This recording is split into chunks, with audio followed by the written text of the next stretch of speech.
do Evangelho que ninguém aqui desse salão conhece. Por exemplo, vou citar um. Mas antes eu vou perguntar, porque talvez alguém conheça. Mas acho difícil. Muito difícil.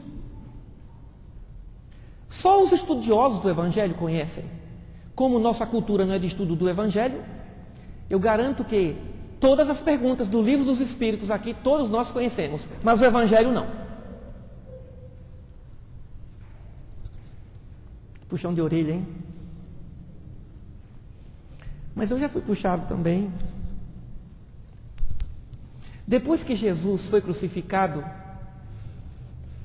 ele reapareceu umas 10 vezes. E numa delas, estava Pedro e João pescando. E no mar da Galileia apareceu um homem. E logo João e Pedro perceberam que se tratava de Jesus. Pedro se despiu e foi nadando desesperadamente ao encontro do Mestre. João redirecionou a barca. E quando chegaram lá, está lá no Evangelho, encontraram Jesus fazendo sabe o quê? Alguém sabe? Alguém se lembra?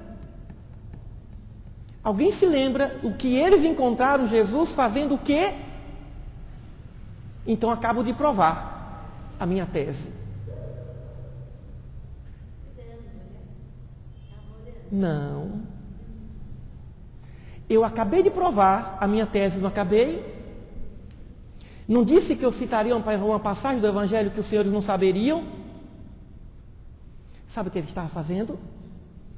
Assando peixes. Já tinha peixe lá que ele estava assando. Ele fez uma fogueira, estava assando peixes. E depois que os dois chegaram, ele os colocou dentro de pães e os serviu. Meus irmãos, isso é humildade. Como é que depois da crucificação, ele vem resplandecente e vai dar uma de dona de casa, mãe. Ele assou, ele, está no texto evangélico. Ah, mas eu nunca vi. Então agora vamos ler.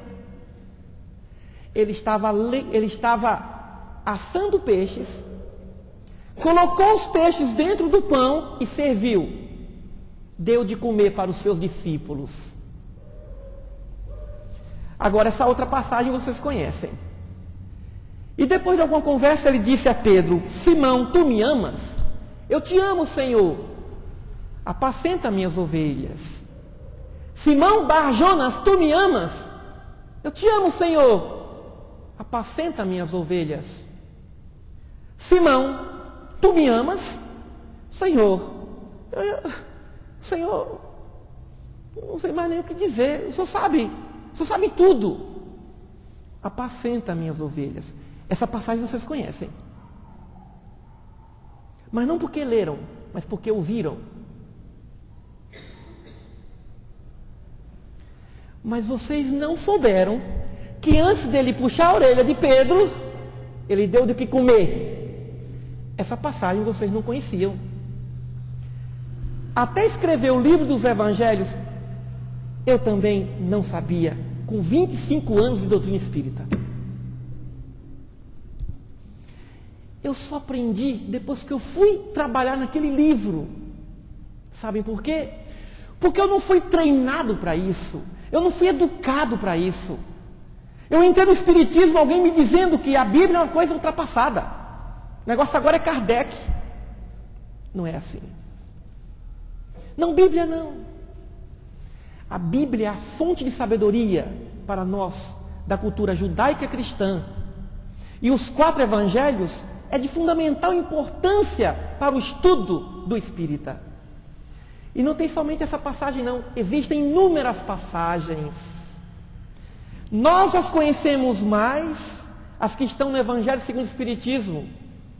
Outras que estão na Gênese, Mas não era a missão de Kardec fazer um tratado com todas as passagens do Evangelho, porque ele tinha prioridades. Então, quando as crianças ouvirem que Jesus assou o peixe, colocou dentro do pão e está no texto evangélico, elas não vão se sentir inferiores quando elas tiverem que lavar o salão, limpar as cadeiras de uma instituição espírita, quando elas tiverem que fazer a sopa, que cuidar das atividades mais singelas, porque o Cristo também era singelo, deu exemplo em tudo.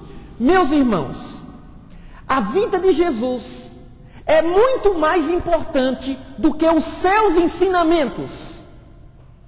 Os ensinamentos nós conhecemos, mas a vida dele não. E como as nossas crianças vão amar esse mestre? Como é que um filho vai amar o pai se só conhece do pai os seus ensinos? Eu sei tudo que meu pai e minha mãe pensam, mas eu não sei como foi a vida do meu pai e da minha mãe. Nós temos respeito por Jesus, mas não temos por ele ainda amor. Respeito por causa de suas ideias, seu pensamento superior, mas o amor não existe ainda, porque nós não conhecemos sua vida. Só se ama alguém se conhecer a vida desse alguém. A vida dele, o hábito, a forma como ele agia, a sua prática, é muito superior a todas as palavras que ele nos disse. Tudo que ele nos disse é infinitamente menor do que tudo que ele fez. Mas se não sabemos o que ele fez, como haveremos de amá-lo? Então o nosso amor por Jesus é apenas um respeito. Na hora da dor, não o chamamos porque não temos vínculo. Nós não somos discípulos dele. Nós somos discípulos de Kardec. Nós somos discípulos de Chico Xavier. Nós somos discípulos dos presidentes do Centro Espírita. Mas não somos discípulos de Jesus. E o que nós fizemos? Colocamos o espírito, o mentor da casa, acima de qualquer suspeita. Depois o médium. Depois o dirigente.